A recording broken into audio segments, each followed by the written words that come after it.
जय श्री कृष्णा, जय श्री राधे। अर्चना के कृष्ण गुणगान चैनल पर आपका स्वागत है।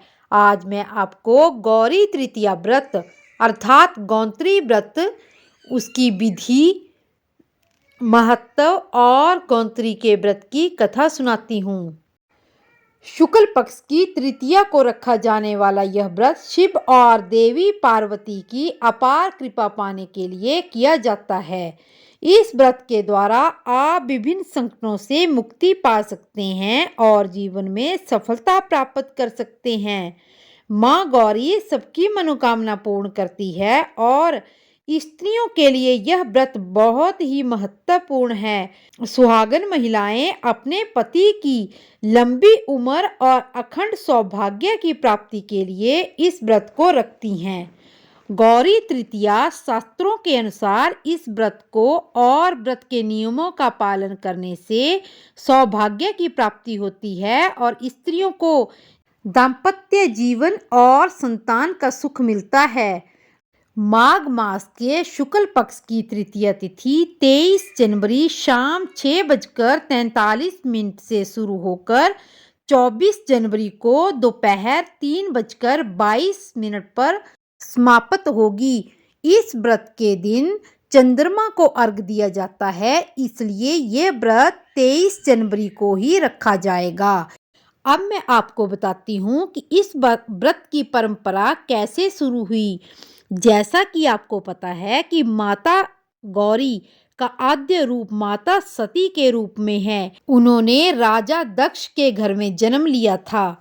भगवान भोले बाबा से विवाह करने के लिए उन्होंने जप तप पूजा पाठ इत्यादि किए। परिणाम स्वरूप उनका विवाह भोलेनाथ के साथ हो गया। जिस दिन उनका विवाह हुआ उस दिन माघ शुक्ल पक्ष की तृतीया तिथि थी। उसी दिन से इस व्रत का आरंभ हुआ। इस व्रत के दिन क्या करें? प्रातः काल उठकर स्नान आदि से निवृत्त होकर स्त्रियां भगवान भोले बाबा का अभिषेक करें, दूध दही घी मधु और शक्कर इत्यादि से।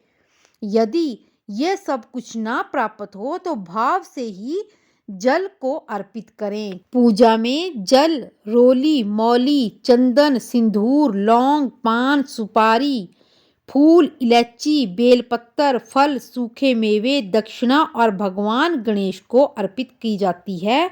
गौरी की मूर्ति को जल दूध दही से स्नान कराकर वस्त्र आदि पहनाकर रोली, चंदन, सिंदूर, मेहंदी आदि अर्पित की जाती है। सायंकाल की पूजा विधि। वैवाहित स्त्रियां सुहाग द्रव्य सुहागी का दान करें। हाथ में पानी लेकर 3 बार सुहागी के ऊपर से घड़ी की सुई के क्रम में घुमाकर धरती पर छोड़ दें और इस सुहागी को या किसी देव स्थान पर दें या किसी ज्येष्ठ स्त्री को दान करें।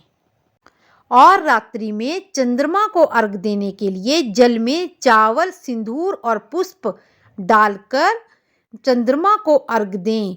उत्तर भारत में इस दिन पत्नियां अपने पति को सरगी खिलाती हैं, अर्थात घी और शक्कर मिलाकर उसका सेवन करवाती हैं। इस व्रत को लेकर एक कथा प्रचलित है कि गौरी तीज के व्रत की महिमा के कारण ही माँ जगदम्बिका ने राजा प्रजापति दक्ष की पुत्री सती के रूप में जन्म लिया। सती ने वर्षों में भगवान शिव को पाने के लिए तप किया और उसका फल प्राप्त किया।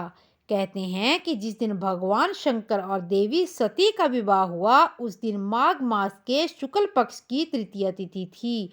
माता सती को गौरी भी कहा जाता है। ऐसे में उनके विवाह के इस दिन को उत्तम सौभाग्य की प्राप्ति देने वाले व्रत को गौरी तीज के नाम से मनाया जाने लगा। सुहागन स्त्रियों के लिए यह व्रत बहुत ही फलदायी होता है। सुहागन स्त्रियां इस दिन व्रत करके पति की दीर्घायु और अखंड सौभाग्यवती रहने के लिए व्रत करती हैं। इस व्रत को करने से स्त्रियों को सुखी दाम्पत्य जीवन और संतान की प्राप्ति होती है और यह व्रत सभी मनोकामनाओं को पूर्ण करने वाला होता है। इसी तरह की और भी कथाएं सुनने के लिए मेरे चैनल को लाइक, शेयर और सब्सक्राइब करें और कमेंट बॉक्स में जय श्री कृष्णा अवश्य लिखें। जय श्री कृष्णा, जय श्री राधे।